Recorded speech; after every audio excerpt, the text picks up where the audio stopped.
गौरी गणपती आलेत आणि घरच्या साफसफाईतून वेळच मिळत नाहीये, तर हा मास्क नक्की ट्राय करा.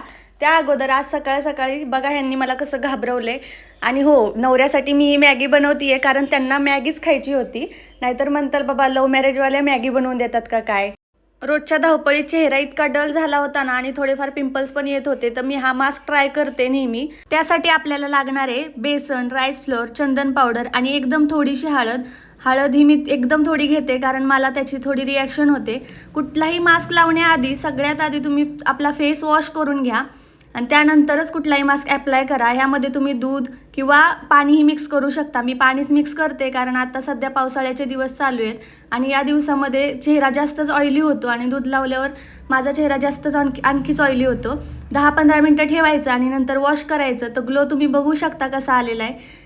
एवढाच फेस पॅक लावल्याच्या नंतर तुम्हाला दुसरं काही करायची गरज नाही. आता मी तर काय पार्लरला जात नसते कारण ग्लो बघा कसा आलेला आहे. आजच्या व्लॉगमध्ये एवढंच. Okay, bye.